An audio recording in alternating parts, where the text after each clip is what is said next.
भारत माता की वंदे।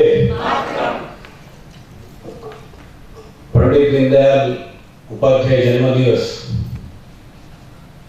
અને એ પ્રસંગે કાર્યકર્તાના ઘડતર માટેના કાર્યક્રમમાં ઉપસ્થિત વર્ષોથી જેમના માર્ગદર્શનમાં મેં પણ કામ કર્યું છે એવા આ વિધાનસભાના પ્રભારી ભાઈ મનુભાઈ કાથરોટિયા, ત્રણેય વોર્ડના અધ્યક્ષશ્રીઓ, ત્રણ વોર્ડના કાઉન્સિલરશ્રીઓ બધા અહીંયા બેઠા છે. મોટા ભાગના બેઠા છે બધા જ મારા પરિચિત છે. અહીંયા જેટલા બેઠા છે એટલે તમામના નામ લખી દઉં તો મિત્રો, આજનો દિવસ આપણને એમ થાય કે પંડિતજી માટે બોલવાનું, અને દર વર્ષે આવો કાર્યક્રમ શાના માટે, આવો એક પ્રશ્ન સ્વાભાવિક કાર્યકર્તાના મનમાં થાય. મિત્રો, નવા કાર્યકર્તાઓ આવે છે એને આખો ઇતિહાસ વાગોળીએ અને એ સારા કાર્યકર્તાનું નિર્માણ કરવાની જે આ પ્રક્રિયા છે ને, એટલે આ કાર્યક્રમો આપણે કરીએ છીએ. આપણે એક નાની મોટી ભૂલ ભૂતકાળમાં વર્ષ દરમિયાન કરી હોય તો એમાંથી આપણે એ ભૂલમાંથી કેવી રીતે બહાર નીકળવું, આપણી ભૂલનું કેવી રીતે પ્રાયશ્ચિત કરવું, પ્રાયશ્ચિત કર્યા સિવાય પણ આપણા માર્ગને કેવી રીતે સુધારવો ને, એની પ્રેરણા મિત્રો આવા જીવન ચરિત્રોમાંથી મળે છે. એટલા માટે આપણે દીનદયાળ ઉપાધ્યાય અને ડોક્ટર શ્યામા પ્રસાદ મુખર્જીના એ દિવસોને આપણે યાદ કરીએ છીએ. અહીંયા બેઠેલા કાર્યકર્તા, મોટા ભાગના કાર્યકર્તાને ખબર જ છે પંડિત દીનદયાળજી શું છે. ભારતીય જનતા પાર્ટી એક એવી પાર્ટી છે કે વિચારોના આધારે બનેલી પાર્ટી છે. એમનું નથી, એનું એક સંવિધાન છે, એનો એક વિચાર છે. 5 લોકો મળી ગયા એક એસોસિએશન બનાવી દીધું, પાર્ટી બનાવી દીધી એવું નથી. ભારતીય જનતા પાર્ટી ચોક્કસ વિચારોના આધારે, ચોક્કસ સિદ્ધાંતોના આધારે બનેલી પાર્ટી. અને એ વિચારોના જનક કોઈ હોય ને તો એ પંડિત શ્યામા પ્રસાદ. જે ભૂલ તમે જે કેરીએ ચાલી છે ને, એ કેરીનું નિર્માણ જેણે કર્યું છે ને, એનું નામ ડોક્ટર પંડિત દીનદયાળ ઉપાધ્યાય છે. આપણે ઈ કેરી ઉપર ચાલીએ છીએ અને એટલા માટે એમના જીવનને વારંવાર વાગોળીએ છીએ. ભારતીય જનતા પાર્ટી અને પ્રદેશ ભારતીય જનતા પાર્ટીનો એટલા માટે આભારી છું કે આવા વિરાટ વ્યક્તિત્વના ઇતિહાસને વાગોળવા માટે આવી એક વિધાનસભાની અંદર, ખૂબ સારી વિધાનસભા જેને કહેવાય, તમામ કાર્યકર્તાઓ પરિચિત હોય એવા કાર્યકર્તાઓની વચ્ચે મને શહેર ભાજપે એક નાના કાર્યકર્તાને આ અવસરનો મોકો આપ્યો છે, એટલે શહેર ભાજપનો તે દિલથી આભાર માનું છું. આ નાની વાત નથી. પંડિત દીનદયાળજીના વિચારોને કાર્યકર્તાઓની સમક્ષ મૂકું ને, એ એક ચેલેન્જ છે મિત્રો. હું દાવા સાથે કહું છું કે પોલિટિકલ વિષય લઈને મનુભાઈ પ્રમુખશ્રી હું આવું ને તો તમારી સામે કશું જ લીધા વગર 1.5 કલાક બોલી છે. અને કંઈક લઈને આવું તો આખી સપ્તાહ હું કરી શકું મોરારી બાપુની જેમ. પરંતુ પંડિતજીને જ્યારે વાગોળવા હોય ને ત્યારે મારે કેટલુંક સાહિત્ય લઈને આપની સમક્ષ આવવું પડે. કારણ કે આપણે બધા જ ઈ માર્ગ ઉપર ચાલીએ છીએ. આપણે વાતમાં કહીએ છીએ ને કે ભારતીય જનતા પાર્ટી એવી પાર્ટી છે, બીજી પાર્ટીઓ છે વિપરીત છે કે સિદ્ધાંતો સાથે સમાધાન ન કરે. હવે આપણે વારંવાર એવું કહીએ છીએ કે અમે સિદ્ધાંતો સાથે સમાધાન નથી કરતા, તો એ સિદ્ધાંતો ક્યાં? આપણને કોઈ ખબર છે સિદ્ધાંતો ક્યાં? ભારતીય જનતા પાર્ટી મૂળ 5 વિચારો જેને આપણે પંચનિષ્ઠા કહીએ છીએ. કેટલાને ખબર છે આમાંથી પંચનિષ્ઠા કે આપણી કઈ કઈ છે? આમાં કોઈ સજાને પાત્ર ગુનો નથી. હા કહેવામાં વાંધો નથી, ના કહેવામાં વાંધો નથી. કોઈ ખબર છે પંચનિષ્ઠા આપણી 5 નિષ્ઠાઓ જેના ઉપર ભારતીય જનતા પાર્ટી જે ધરોહર ઉપર બની છે, એ 5 નિષ્ઠાઓ કઈ કોને ખબર? આપણી વચ્ચે રાજ્યના કાયદા પ્રધાન, ભારતીય જનતા પાર્ટીના પ્રદેશના આગેવાન આદરણીય પ્રદીપસિંહ જાડેજા, આમ તો આપના ધારાસભ્ય પણ છે. આપણે વાત કરતા હતા પંચનિષ્ઠાની. જે સિદ્ધાંતો ઉપર ભારતીય જનતા પાર્ટી રચાય છે, વાતમાં મિત્રો આપણે કહીએ છીએ કે અમે સિદ્ધાંતો સાથે સમાધાન નથી કરતા. એ પંચનિષ્ઠાઓમાં પહેલી પંચનિષ્ઠા છે સાંસ્કૃતિક રાષ્ટ્રવાદ, બીજી છે ગાંધીવાદી સમાજવાદ, ત્રીજી છે મૂલ્યનિષ્ઠ રાજનીતિ, ચોથી છે એકાત્મ માનવવાદ અને પાંચમી છે સર્વધર્મ સંભાવ. આ ધરોહર ઉપર આપણે ઉભા છીએ. અને આના વિચારક મેં કહ્યું ને એમ પંડિત દીનદયાળ ઉપાધ્યાય હતા. હિન્દુસ્તાનની રાજનીતિની કેટલીક તવારીખોથી તમે જાણતા કે 1925 ની અંદર આઝાદી પહેલા આ દેશની અંદર રાષ્ટ્રીય સ્વયંસેવક સંઘ નામની સંસ્થાની સ્થાપના થઈ. મૂળ ભારતીય જનતા પાર્ટીનું મૂળ જે કહી શકાય એવું રાષ્ટ્રીય સ્વયંસેવક સંઘની 1925 ની અંદર સ્થાપના થઈ. કેવી રીતે સ્થાપના થઈ, કયા હેતુથી થઈ, આપ સૌ જાણો છો. એનું જો હું અહીંયા વિવરણ કરું તો ઘણો સમય લાગે. 1947 ની અંદર આઝાદી આવી. 1948-49 ની અંદર ગાંધીજીની હત્યા પછી રાષ્ટ્રીય સ્વયંસેવક સંઘ ઉપર પ્રતિબંધ આવ્યો. આ બધી ઘટનાઓથી તમે જાણો છો. 1952-51 ની અંદર જનસંઘની સ્થાપના થઈ. આ બધાની વચ્ચે પંડિતજીનું જીવન ચરિત્ર મિત્રો આપણે વાગોળવું છે. ભારતીય જનસંઘને એક મજબૂત ભારતીય જનતા પાર્ટી તરીકે સુધીની જે આખી સંકટમય જર્ની છે એના મૂળ વાહક, એની સફળતા, એમનો વિચાર, એમના જો કોઈ વાહક હોય તો પંડિત દીનદયાળ ઉપાધ્યાય. हर हाथ को रोटी, हर हाथ को काम, हर खेत को पानी, એ વખતે પંડિતજીએ સૂત્ર આપેલું છે. હર હાથ કો કામ, અત્યારે બધા કહે છે ને હર હાથ કો કામ, હર ખેત કો પાણી, એ પંડિતજીએ પોતાના એકાત્મ માનવવાદની અંદર આ સૂત્ર આપેલું છે. રોટી કપડા ઓર મકાન, આજે ઘણા લોકો કહે છે રોટી કપડા ઓર મકાન, પણ એનાથી પણ આગળ વધીને પંડિતજીએ કહ્યું હતું રોટી કપડા ઓર મકાન, શિક્ષા સ્વાસ્થ્ય. એક જેને કહેવાય ને કઠોર પરિસ્થિતિનો સામનો કરવાનું શરૂ કરવું પડ્યું. એમનું બાળપણ એમના મામાને ત્યાં એમણે વિતાવ્યું. પ્રાથમિક શિક્ષણ એના મામાને ત્યાં લીધું. બાળપણથી જ મેં કહ્યું માતા પિતાનું છત્ર ગુમાવ્યા પછી પ્રતિકૂળ પરિસ્થિતિઓનો સામનો કર્યો. અજમેરની અંદર બોર્ડની પરીક્ષા એમણે સિકરની અંદરથી, અજમેરી સ્કૂલ સિકરની અંદરથી બોર્ડની પરીક્ષા પાસ કરી સુવર્ણ ચંદ્રક મેળવો. મિત્રો, આટલી પ્રતિકૂળ પરિસ્થિતિની અંદર પણ અભ્યાસ કરી અને સુવર્ણ ચંદ્રક મેળવવો, મિત્રો એની કલ્પના કરવી પડે કે એની તેજસ્વીતા કેટલી હશે. કાનપુરની સનાતન કોલેજમાંથી BA પાસ કર્યું, ત્યારબાદ MA માં પ્રવેશ મેળવ્યો, પણ પરિસ્થિતિ મેં કહ્યું પ્રતિકૂળ હતી. MA પૂરું નથી કરી શક્યા પંડિતજી. MA નું 1 વર્ષ કરી શક્યા, બીજું વર્ષે કરી નથી શક્યા. 1937 ની અંદર રાષ્ટ્રીય સ્વયંસેવક સંઘના સંપર્કમાં આવ્યા છે. અને 1937 ની અંદર રાષ્ટ્રીય સ્વયંસેવકના સંપર્કમાં આવ્યા પછી એમની બુદ્ધિ, કુશાગ્ર બુદ્ધિના કારણે એ તકને ઝડપી લેવાનું સામર્થ્ય પંડિતજીને આપ્યું અને એણે પોતાનું જીવન રાષ્ટ્રને સમર્પિત કર્યું. એના દિવસની કદાચ અવિસ્મરણીય પંડિતજીની એ કડી હશે કે એમણે એ દિવસે તમામ નોકરીમાંથી મુક્તિ મેળવી, એ પ્રાધ્યાપક તરીકે નોકરી કરતા હતા એમાંથી મુક્તિ મેળવી પોતાનું જીવન રાષ્ટ્રને 1937 ની અંદર સમર્પિત કરી દીધું. એક પ્રચારક કક્ષાના કાર્યકર્તા રાષ્ટ્રીય સ્વયંસેવક સંઘના બની ગયા. એ વખતે 1937 ની અંદર એ અરસાની અંદર આપે સૌએ સાંભળશે મિત્રો, એની ડેપ્થ કેટલી હશે, એમની વિચારવાની શક્તિ કેટલા દૂર સુધી પહોંચતી હશે. ગામના લોકોની વિનંતીનો એને અસ્વીકાર કર્યો.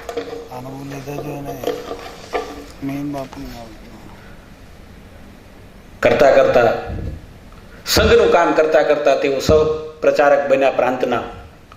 એમણે પ્રાંતની અંદર સંઘની શાળાઓ, વિશાળ પ્રમાણમાં સંઘની શાળાઓ બનાવવાનું કામ કર્યું. મુખ્ય કામ એમણે આ અરસાની અંદર 1951 સુધી એમણે ઉત્તર પ્રદેશની અંદર સંઘ શાળાઓ વધારે વિસ્તરે એનું મૂળ પાયાનું કામ કર્યું. આપ જાણો છો એમ 1951 ની અંદર આઝાદી પછીની પ્રથમ સરકાર જ્યારે હતી અને ત્યારે જે પ્રકારની સરકાર ચાલતી હતી, ત્યારે એ સરકારના એક મંત્રી, એમને સરકારની જે પ્રકારે વિચારસરણી હતી, જે પ્રકારે વિભાજન કરવાની એમની કામગીરી હતી, જે પ્રકારે દેશના વિઘાતક પરિબળોનો સામનો ન કરી શકે એવી સરકાર હતી, ત્યારે આ દેશની અંદર એક રાષ્ટ્રને પ્રેમ કરી શકે, રાષ્ટ્રીયતા માટે વિચારી શકે, એકતા માટે વિચારી શકે, સામાન્ય જન પક્ષ બનાવવાની જે વાત હતી એમાં મોકલ્યા. એનું પહેલું નામ હતું પંડિત દીનદયાળ ઉપાધ્યાય.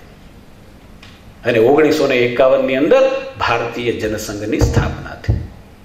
ભારતીય જનસંઘની સ્થાપના થઈ અને તરત જ ભારતીય જનસંઘને વિસ્તારવાનું કામ પંડિત શ્યામાપ્રસાદ મુખર્જી એના પ્રથમ અધ્યક્ષ બન્યા. અને એમને વિસ્તારવાનું કામ, એને ડેવલપ કરવાનું કામ, પાર્ટીના વિકાસનું કામ એ પંડિત દીનદયાળ ઉપાધ્યાયને સોંપવામાં આવ્યું.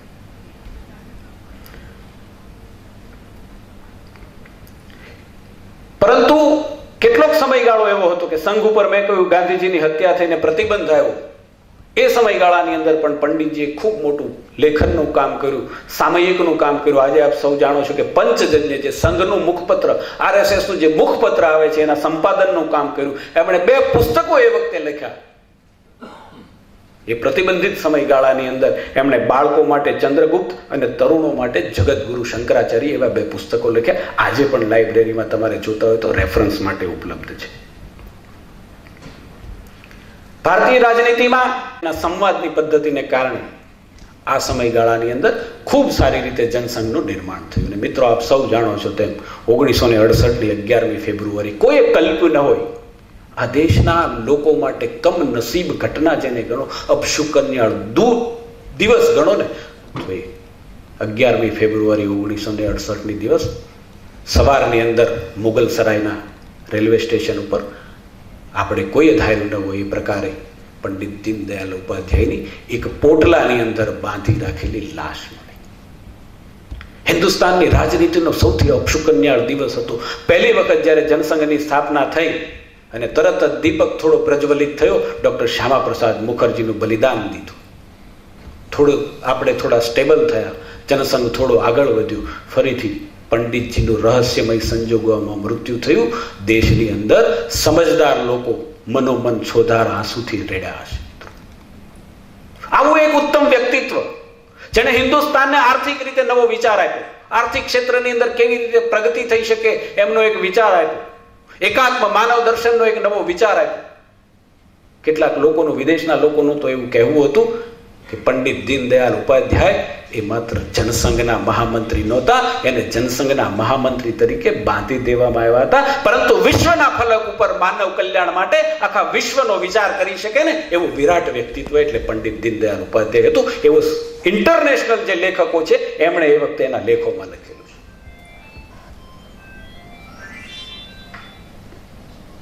પંડિતજીના ઉત્તરાધિકારી તરીકે આપણા પૂર્વ પ્રધાનમંત્રી અટલ બિહારી વાજપેયીની નિમણૂક કરવામાં આવી અને અટલ બિહારી વાજપેયીએ જે વેદના સાથે શબ્દો કહ્યા, એક દીપક બુझ ગયા ઓર સારે ઓર અંધેરા છા ગયા. એક દીપક ફરીથી પ્રજ્વલિત થયો હતો, એ બુઝાયો અને ચારેય તરફ અંધારો થઈ ગયું. અટલજીના વાક્યો છે. દીનદયાળજી દીર્ઘદ્રષ્ટા, સંપૂર્ણ દેશનો વિચાર કરી શકે તેવા એક મૌલિક દ્રષ્ટિના માલિક, એક કુશળ સંગઠન કરતા હતા. અટલજીના વાક્યો છે. જનસંઘ બનાવવાથી લઈ અને જનસંઘની આ વિકાસ યાત્રાનો શ્રેય કોઈને જતો હોય તો એ પંડિત દીનદયાળ ઉપાધ્યાયને જાય છે. અટલજી પોતાના શ્રદ્ધાંજલિના આ શબ્દો છે. એમનો સ્વભાવ, પંડિતજીનો સ્વભાવ ખૂબ સરળ સ્વભાવ હતો. એક પ્રચારક કોઈ પણ કઠણાઈ આવે તો પોતે જાતે વેઠી લઈ, કોઈને કે નહીં. ત્યાંના આ ગામો છે, ગોલાકાર સુધી પોતાનું નિર્વાહ ચલાવતા લોકોએ જોયા છે. ચણા ખાઈ લે અને પોતાનું જીવન નિર્વાહ ચલાવે. આટલું સરળ વ્યક્તિત્વ. મોહમ્મદી ગામની કેટલાય લોકોએ એને દુકાનના ઓટલા ઉપર રાતોની રાતો વિતાવતા જોયા છે. ઓટલા ઉપર પાથરેલું હોય, ન પાથરેલું હોય, સૂઈ જાય. આટલું સાદું વ્યક્તિત્વ. સ્ટેશન ક્યાંય ઉતર્યા હોય, પ્રવાસમાં હોય અને સ્ટેશનથી ત્યાં જવાનું હોય ત્યારે ઘોડાગાડીઓનું ચલણ હતું. ઘોડાગાડીવાળો જો 2 પૈસા વધારે માગે તો પંડિતજી વરસતા વરસાદની અંદર એ 2 પૈસાને બચાવવા માટે પણ ચાલતા ચાલતા એના સ્થળે પહોંચી જાય. આ સાદગી આપણને આ વારસામાં મળી છે. આ સાદગી ભારતીય જનતા પાર્ટીની જનસંઘથી આપણને વારસામાં મળી છે. આપણા નેતાઓ છે ને, એને તમે જો, એની સાદગીને જો, ઉદાહરણ આપણે આપી શકીએ છીએ, બીજા લોકો આપણને ન કહી શકે. લોકો નરેન્દ્રભાઈના બંગલે જઈને ડબલા વિખેત ખાવાનું કઈ ન મળે બિસ્કિટ સિવાય. મુખ્યમંત્રીના ઘરની અંદર બિસ્કિટ સિવાય બીજું કઈ ન મળે. આનાથી સાદા એનું બીજું ઉદાહરણ શું હોઈ શકે? સંરક્ષણ પ્રધાન ગોવાના મુખ્યમંત્રી એક સ્કૂટી લઈને બજારમાં નીકળે, આનાથી સાદા એનું ઉદાહરણ શું મળી શકે? આ સાદા આપણને એ વારસામાં મળી. સમયના પરિવર્તનને કારણે કેટલોક આપણે ટેકનોલોજીનો ઉપયોગ કરીએ, કેટલાક સંસાધનનો ઉપયોગ કરીએ તો એમાં વાંધો નથી, પરંતુ આ વિચારો આપણને ત્યાંથી મળેલા છે. મિત્રો, પોતાનું કામ જાતે કરે પંડિતજી, પોતાના કપડા જાતે ધોવે, એના કપડા તમે ફોટામાં જોતા હશો, કેવી બંડી. પોતાના કપડા ફાટી ગયા હોય તો જાતે એને સાંધી પણ લે. કપડા ધોવાના, સાંધવાના, અને એ કપડા પહેરવા લાયક હોય ત્યાં સુધી સંપૂર્ણ પહેરવાના. એ પહેરવા લાયક કપડા કે જૂતા ન હોય ત્યારે જ કાઢવાના. આનાથી મોટું સાદાઈનું ઉદાહરણ ન હોઈ શકે. ભારતીય જનતા પાર્ટીનો આ ખૂબ અમૂલ્ય વારસો છે. મેં કહ્યું ને કે વિદેશના જે લોકો, એલેક્ઝાન્ડર, મેં તમને વ્યાખ્યા આપી. એલેક્ઝાન્ડર બહુ મોટા લેખક અમેરિકાના હતા. પંડિતજી અમેરિકા પણ ગયા હતા, અને અમેરિકાથી પાછા આવ્યા પછી આ ઘટના ઘટી ત્યારે એલેક્ઝાન્ડરે ત્યાં કહ્યું હતું કે આ વૈશ્વિક પ્રતિભા છે.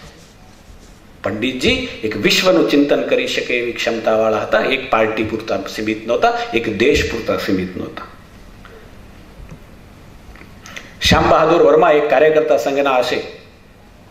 પંડિતજી કેટલા મક્કમ હતા, એનું મનોબળ કેટલું હતું, એની મક્કમતા કેટલી હતી સિદ્ધાંતો પ્રત્યે, એનું એક ઉદાહરણ શ્યામ બહાદુર વર્માએ એકને એમને પ્રશ્ન કર્યો કે પંડિતજી, જનસંઘની સ્થાપના થઈ, સત્તા પર આવશે તો શું જેમ કોંગ્રેસ સત્તા ઉપર આવી અને ભ્રષ્ટ થઈ ગઈ એમ જનસંઘ પણ ભ્રષ્ટ થઈ જશે?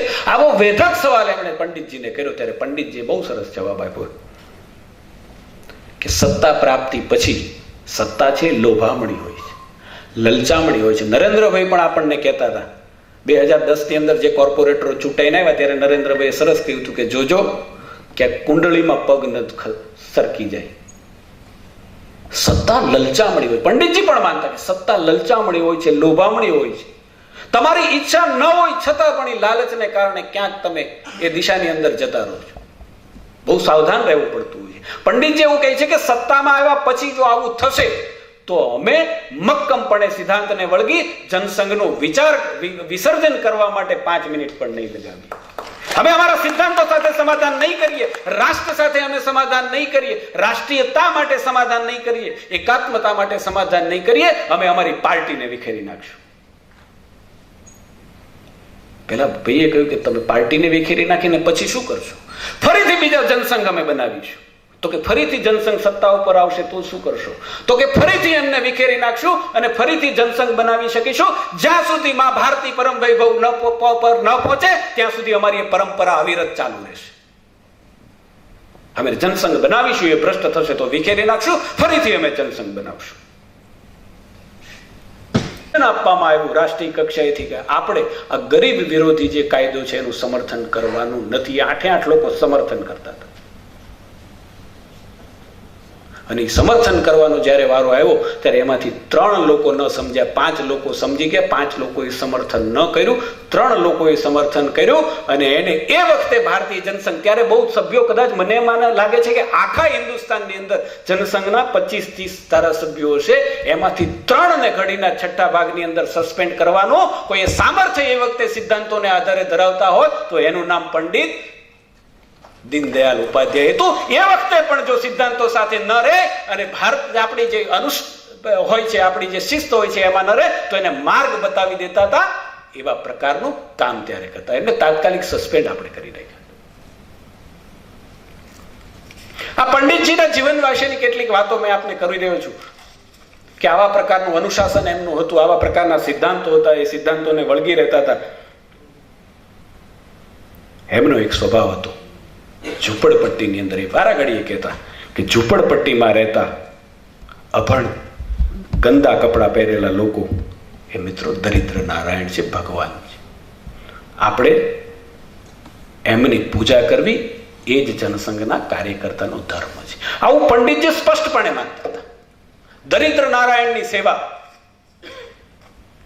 એનો મૂળ સિદ્ધાંત, એકાત્મ માનવવાદનો મૂળ સિદ્ધાંત એ છે, ગરીબોના આંસુ લૂછવા. અને આજે પણ આપણે એ કહીએ છીએ. આખો વિષય આજનો જે મને આપવામાં આવ્યો છે પંડિતજીથી લઈ અને અત્યારની પરિસ્થિતિ સુધીનો પણ આદરણીય પ્રદીપસિંહજી આવ્યા છે એટલે કેટલીક વાતો એ પણ કરશે મિત્રો. પરંતુ એ સિદ્ધાંતના મિત્રો આપણે વારસ છે. એમણે કરેલી તપશ્ચર્યા એના બળ ઉપર એની સફળતા છે અને એટલે આ પાર્ટી આજ સુધી પહોંચી છે. દીપક બુજાયો, દીપક ઠરી ગયો, કમળ ખીલ્યું, કમળ બુજ્યું, પણ એ સિદ્ધાંત આપણો ચાલતો રહ્યો. આપણો એ સિદ્ધાંત, એ ધરોહર આપણી ચાલતી રહી ને એટલે આપણને સફળતા મળી છે અને એના માર્ગ ઉપર આપણે ચાલીએ છીએ. કેટલાક લોકો આપણી ઉપર આક્ષેપો કરતા હોય, હું સાંપ્રત પરિસ્થિતિના સંદર્ભમાં થોડી વાર 5 મિનિટ આવું છું. કેટલાક લોકો કહેતા હોય કે અંબાણી ને અદાણીની સરકાર છે. મિત્રો, નથી. ભારતીય જનતા પાર્ટીનો કાર્યકર્તા ડંકાની ટોચ ઉપર એનો જવાબ આપે છે. ભારતીય જનતા પાર્ટીની સરકાર ગુજરાતની અંદર 1995 માં આવી. કુંવરબાઈનું મામેરું એ ધીરુભાઈના દીકરા માટે કે ધીરુભાઈ અંબાણીની દીકરી માટે નહોતું. ગુજરાતના ગરીબો માટે હતું, ગુજરાતની આદિવાસી દીકરીઓ માટે હતું. લગ્ન કરવા જેવડી દીકરી થાય, મા બાપ પાસે પૈસા ન હોય, દહેજ માગે, પરિણામે જે પ્રકારના દ્રશ્યો ઉભા થતા હતા ને, એમાંથી આ ગુજરાતની પ્રજાને મુક્તિ આપવા માટે કુંવરબાઈનું મામેરું હતું. અને એ પછી મિત્રો, દહેજના કિસ્સામાં આદિવાસી દીકરીનું અપમૃત્યુ નથી થયું. એ યોજનાઓ અમારી હતી. કેશુભાઈ એ વખતે મુખ્યમંત્રી હતા, પણ યોજના પાછળનું કોઈનું ભેજવું હોય ને તો મિત્રો, એનું નામ નરેન્દ્ર મોદી હતું. પંડિત દીનદયાળ ઉપાધ્યાયના એ વારસ હતા મિત્રો. એના સિદ્ધાંતો ઉપર ચાલનારો કર્મનિષ્ઠ માણસ હતો. એ અંબાણીના દીકરા દીકરી માટે કુંવરબાઈનું મામેરું નહોતું, ગરીબ લોકો માટે હતું. ગોકુળિયું ગ્રામ એ ગરીબ લોકો માટે હતું. ગામડાની વસ્તીમાં ઝૂંપડપટ્ટીમાં રહેતા વિસ્તારના લોકોને પાકા રસ્તા આપવા માટેનું ગોકુળિયું ગામ હતું. આ યોજનાઓ હતી આપણી. દરિદ્ર નારાયણની સેવા કરવાની આ યોજનાઓ હતી. ભારતીય જનતા પાર્ટીનો કાર્યકર્તા કહી શકે, લોકો ભૂલી ગયા છે. એમાંથી મુક્તિ અપાવી ભારતીય જનતા પાર્ટીની સરકારે મુક્તિ અપાવી છે. નરેન્દ્રભાઈ શાસનમાં આવે અને 108 ની સેવા લાવે. કોના માટે લાવે છે સેવા? 108 કોના માટે છે મિત્રો? રોડ ઉપર જે રજળતા લોકો ક્યાંક અકસ્માતનો ભોગ બને છે ને, 108 એને પહેલા ઉપયોગી થાય છે. એ રાજ્યના કે દેશના ઉદ્યોગપતિઓ માટે નથી. અમે આ સિદ્ધાંતના આધારે ચાલીએ છીએ. અંત્યોદયનો વિચાર અમારા હૃદયમાં અમે સમાવીને ચાલીએ છીએ. નથી આખા આંદોલનની પાછળ કોંગ્રેસ ચાલતી હતી અને આ ભારતીય જનતા પાર્ટીએ કયું ઉજાગર કરેલું નથી. ગઈકાલે હાઈકોર્ટે કહ્યું છે અને સાબિત કરી દીધું છે કે આખા આંદોલનનું જનરેટર કોઈ હોય તો એ આખી કોંગ્રેસ હતી. હિન્દુ મુસ્લિમના તોફાનો થયા. હું કહેવા નથી માંગતો કે બધું સારું હતું એમ, પરંતુ ક્યારે કોઈને સાંભળ્યું હતું કે કોઈ બેન એકલી રહેતી હોય એના ઘર ઉપર પથ્થરમારો થયો, સુરાબાજીમાં કોઈ બેનનું સ્ટેબિંગ થઈ ગયું? કેવા લોકોએ મિત્રો આંદોલન હાથમાં લીધું છે એનો આ ઉત્તમ નમૂનો છે કે અમારી એક બેનને ઘર ઉપર 2 વખત પથ્થરમારો થાય. બજારની અંદર નીકળે ભારતીય જનતા પાર્ટીના કાર્યકર્તાએ કહેવું પડશે, અને કહેવામાં જરાય વાંધો નથી. એક બેનના ઘર ઉપર 2, 3 વખત હુમલો થાય અને રાત્રે કોઈ સમયની પાબંદી નહીં, ગમે ત્યારે તમે હુમલો કરો. હવે બગાડ્યું શું? ભારતીય જનતા પાર્ટીના કાર્યકર્તાએ શું બગાડ્યું છે? અમે તો અંત્યોદયના આધારે ગરીબ લોકોની વચ્ચે રહેનારા છીએ, 24 કલાક તમારી વચ્ચે રહેનારા છીએ, અને અમે તમારી વચ્ચે કામ કરીએ છીએ ને એટલે મત માંગવાનો અમારો અધિકાર પણ છે. ભારતીય જનતા પાર્ટીનો કાર્યકર્તા 24 કલાક અને 365 દિવસ કાર્યકર્તાઓની વચ્ચે, પ્રજાની વચ્ચે રહે છે. એના સુખ અને દુઃખના પ્રસંગોએ સૌથી પહેલા કોઈ જો હોય ને તો એ ભારતીય જનતા પાર્ટીનો કાર્યકર્તા હોય છે. ફેબ્રુઆરીની અંદર સ્વાઇન ફ્લૂના કેમ્પો ચાલતા હતા. સ્વાઇન ફ્લૂના રોગે માજા મૂકી હતી. એ કઈ ભારતીય જનતા પાર્ટીએ નહોતો મૂક્યો. સ્વાઇન ફ્લૂ મોકલો, જા તું ત્યાં વળે ગયેલ. પણ ક્યાંય તમે કોંગ્રેસના લોકોએ કેમ્પ કર્યો તેવું જોયું હતું? જોયું છે ક્યાંય? ત્યાં ભારતીય જનતા પાર્ટીનો કાર્યકર્તા કેમ્પ કરતો હતો, હોમિયોપેથિક દવાઓ આપતો હતો, ઉકાળો આપતો હતો, લોકોની વચ્ચે જઈ એના સ્વાસ્થ્ય માટે સમજાવતો હતો. આવી અનેક ઘટનાઓ હું તમને કહી શકું. ત્યાં એક પણ ખૂબ ખૂબ આભાર મહેશભાઈ.